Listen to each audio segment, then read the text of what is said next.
আসসালামু আলাইকুম। এটা হচ্ছে গিয়ার শিফটিং লিভার। এটা হচ্ছে এই পজিশনে থাকলে নিউট্রালে থাকবে। যখন এখান থেকে উপরে দিয়ে দেব তখন 1 নম্বরে লেগে গেছে। তো 1 নম্বরে লাগার পরে যখন গাড়ি ক্লাচ আবার চাপ দেব তখন আবার সরাসরি এখান থেকে 2 নম্বরে নামাই দেব আমার প্রয়োজন মতো। 2 নম্বর শেষ হয়ে গেলে আবার সরাসরি এখান থেকে 3 নম্বরে তুলে দেব। যদি 3 নাম্বার থেকে সরাসরি আমার রিভার্সে যাওয়া লাগে তাহলে এখান থেকে টাইনে এমনভাবে দিয়ে দেবো। দ্যাটস এটাই। আর সবচেয়ে বড় কথা হলো যে এই যে এইটা দেখতে পাচ্ছেন, এটা হচ্ছে ব্লোয়ার ফ্যান। আপনি যখন এটা পুশ করবেন তখন লোতে চলবে, এটা যখন পুশ করবেন তার চেয়ে একটু বেশি হবে, এটা যখন পুশ করবেন তার থেকে আর একটু বেশি হবে, এটা যখন দেবেন ফুল হাই স্পিডে হয়ে যাবে, তখন এই দিক দিয়ে বাতাস শো করবে। এই যে দেখতে পাচ্ছেন, এই দিক দিয়ে বাতাস বেরোবে, এই দিক দিয়ে বাতাস বেরোবে, সব দিক দিয়ে বাতাস বেরোবে আর কি।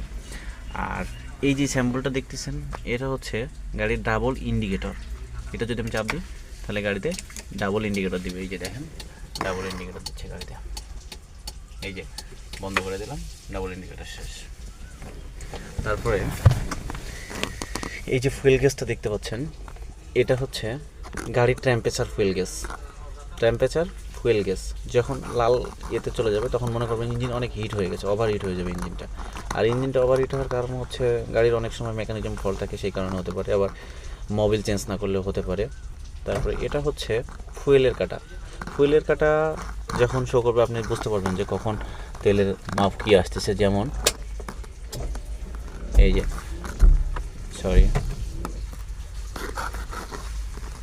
এটাতে তেল, ওই যে কাটাটা উঠছে দেখছেন, ফুল তেল আছে ট্যাঙ্কিতে ফুল তেল।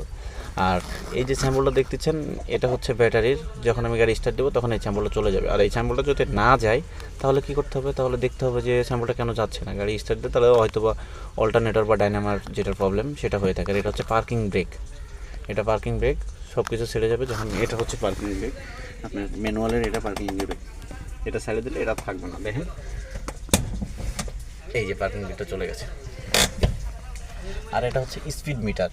এটা হচ্ছে স্পিড মিটার, এটা হচ্ছে কিলোমিটার। দেখতেছেন কিলোমিটার, এটা কত গাড়ি চলতেছে, 1,05,000 কিলোমিটার চলছে গাড়িটা। আপনি এভাবেই গাড়ি চালাতে পারবেন। আবার দেখে নিন, এই যে নিচে আছে তিনটা।